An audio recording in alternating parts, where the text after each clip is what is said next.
Salut tout le monde. Bon, on se retrouve pour le jour 2 du confinement et pour la deuxième séance de sport. Aujourd'hui, on a la chance qu'il fasse beau, donc tous ceux qui ont un jardin, ça c'est cool. Pour les autres, vraiment, on essaie d'en profiter pour vous. Et donc du coup, j'ai décidé de faire ça dehors. Alors aujourd'hui, on a besoin d'un petit peu de matériel. On va avoir besoin d'un manche à balai,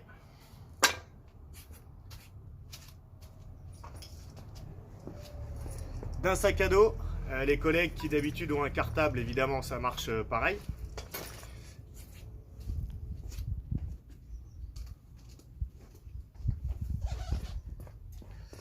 Et on va avoir besoin d'un petit peu de lecture. Alors, moi je vous ai pris La Terre vue du ciel de Yann Arthus Bertrand. C'est pas mal. Ça, parce que ça, c'est la base. Et puis ça, pour bien montrer que je suis quand même un prof de ballon et pour rester dans les stéréotypes. Donc au début, je voulais prendre la critique de la raison pure de Kant, mais je me suis dit que l'équipe, c'était pas mal. Donc vous avez compris, ce qu'il faut en fait, c'est des livres assez lourds. Pour l'échauffement, on va pas se compliquer la vie, on va reprendre le même que la dernière fois, comme ça c'est facile, vous faites le même à chaque fois, il est très bien, c'est échauffement généralisé. Donc toutes les articulations comme on avait fait ici, le dos, les poignets, les chevilles, les genoux, et on finit par le cou. On reprend aussi les étirements, donc le quadriceps ici, en serrant bien les abdos, en regardant en bas pour avoir son équilibre, les deux côtés.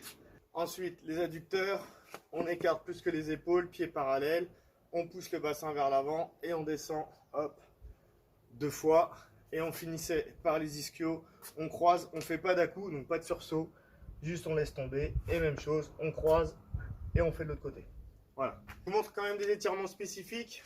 Donc on va venir mettre un genou au sol, mettez la jambe droite devant, la main droite, on la pose le long de la malléole pour que le coude empêche le genou de rentrer à l'intérieur. Le bras gauche est ballant et on décrit un arc de cercle avec le bras gauche, on le suit du regard et on essaye d'aller à la verticale. On tient, on redescend tranquillement. On tient 10-15 secondes comme d'habitude et on fait exactement la même chose de l'autre côté. Le bras ballant, on suit du regard. Et voilà. On va étirer aussi les abdos. On va faire le scorpion. On s'allonge. On met le bassin au sol. Les mains près des pecs comme si on faisait des pompes comme hier. Et ici, tout en enfonçant le bassin au sol, je me redresse. Je relâche. Je souffle. Et on recommence. Là, on tient 5 secondes en haut et on va le faire 3 fois en tout. Ok. Et donc là, vous avez mis 5-6 minutes pour l'échauffement et on est prêt pour attaquer la séance. Allez, je vous montre les mouvements du jour. On commence avec le manche à balai. Donc il faut qu'il soit suffisamment grand, surtout pour ceux qui n'ont pas trop de mobilité d'épaule. Quand je suis debout ici, bras tendus, j'ai le manche à balai qui est pile poil dans le creux de mes hanches. Ok ? Si jamais vous n'êtes pas très mobile, on peut prendre encore un peu plus écarté. But du jeu, on va le mettre au-dessus de sa tête. Et on va bien pousser sur les bras ici. Alors le faites pas, hein, mais c'est comme si je voulais le casser. Là. Vous voyez, j'appuie dessus comme si je voulais le tordre en deux. Je vais mettre les pieds largeur des épaules. Et je vais faire un squat. Ça s'appelle un overhead squat. Ici. Ce qu'il ne faut pas faire, c'est que quand vous descendez, il ne faut pas fléchir les bras en même temps. D'accord ? Je continue à pousser le bâton ou le manche à balai vers le ciel. Et moi, je descends en squat. Et je fais un vrai squat. Donc mes pieds restent au sol. D'accord ? Je ne descends pas mon bassin directement dans l'axe entre mes pieds. Sinon, les genoux vont avancer, les talons vont décoller. Quand vous faites votre squat ici, là, j'envoie les fesses vers les talons. Ok ? Le mouvement est fini quand vos fesses passent sous vos genoux. Donc, sauf si vraiment il y a des petits problèmes d'articulation ou de mobilité. Mais on essaye de ne pas s'arrêter ici, mais de descendre là et de remonter. Dernière chose qui est important, pas se pencher vers l'avant, d'accord ? Pas faire ça. Surtout que c'est pour ça que j'ai mis le PVC, c'est pour vous obliger à rester droit. Donc je sors la poitrine. Moi j'appelle ça Captain America. Je sors la poitrine, je pousse sur les bras et je descends. Regardez plutôt vers le ciel, ça va vous aider. Si vous regardez par terre, ça enroule les épaules et vous allez vous retrouver dans cette position-là. Là, ici, et je descends. Ok? Donc ça, c'est pour les overhead squats. Les costauds, si votre manche à balai est suffisamment costaud, justement suffisamment solide, on peut mettre 2 packs d'eau de chaque côté, d'accord? Ça va faire du poids. Deuxième mouvement, les hip thrusts. Alors, je prends un tapis, c'est plus agréable là, sur la terrasse. Je m'allonge au sol, les mains le long du corps. Et de cette position-là, je viens pousser dans mes talons. Je pousse dans les talons pour monter le bassin vers le haut. Et je redescends. Je pousse dans les talons et je redescends. On peut compliquer de 2 façons. Soit vous prenez votre sac à dos. Alors tout le monde a compris que les livres ils sont à l'intérieur maintenant, c'est pour faire du poids.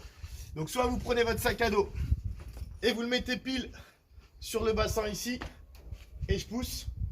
D'accord? Première chose. Deuxième chose, je peux aussi en plus surélever les pieds. Là ici, je surélève les pieds. Ou sans le sac à dos.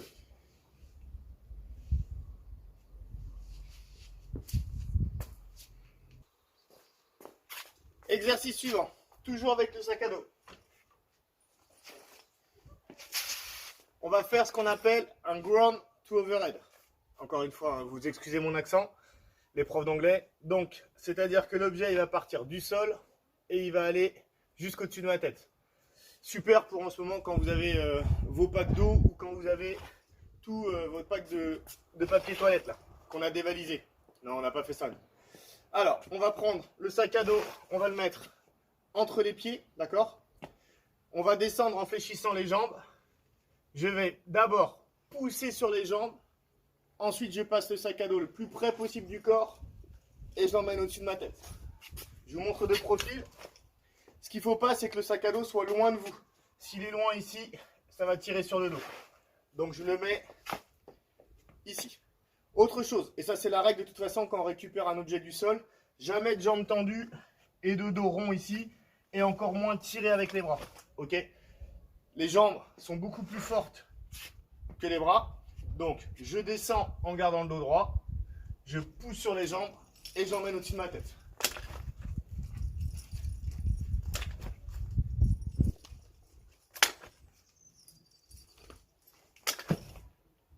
Ground to overhead. Quatrième et dernier mouvement. On va travailler la stabilité du tronc. Donc, on va prendre notre sac à dos, toujours, on va s'allonger et on va le tenir ici, au-dessus de la tête, dans cette position-là, bras tendus, ok? Et les jambes, je vais venir faire un relevé de jambes, là, ok? Si jamais je suis à l'aise, je fais la même chose, jambes tendues.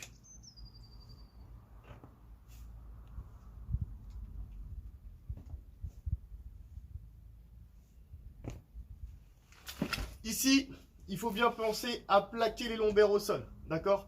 Donc il ne faut surtout pas que je sorte le ventre, ce qu'on appelle faire le gros ventre, c'est l'inverse. Je rentre le nombril, comme si je voulais que le nombril aille toucher le sol derrière. Donc j'ai les lombaires bien plaqués, d'accord? Je peux décoller légèrement les épaules, s'il y a besoin, vous mettez une serviette sous la nuque ici, je tire là. Soit je viens en repliant les jambes, soit je viens jambes tendues.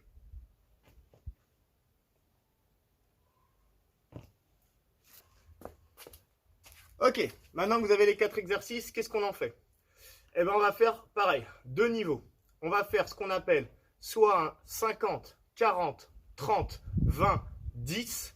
Ça, c'est le nombre de répétitions. Ou, un peu moins ambitieux, un 30, 20, 10. C'est aussi le nombre de répétitions. Comment ça marche? Donc, on fait... Si vous avez choisi le 50, 40, 30, 20, 10... vous allez faire 50 répétitions d'overhead squat. D'accord? 50 répétitions. Bien sûr, on peut s'arrêter, détendre les cuisses, par exemple, faire 5 séries de 10. Mais tant qu'on n'a pas fait nos 50 overhead squats, on ne passe pas à l'exercice suivant. Une fois que j'ai fait mes 50 overhead squats, eh ben, je vais faire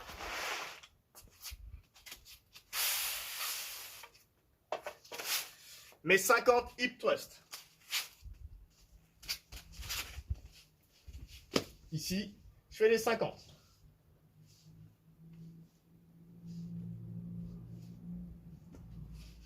Une fois que j'ai fait les 50 hip thrust, je pense que vous avez commencé à comprendre, je fais mes 50 ground to overhead.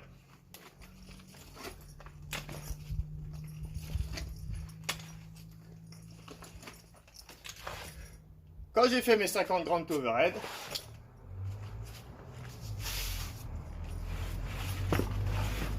je fais mes 50 relevés de buste.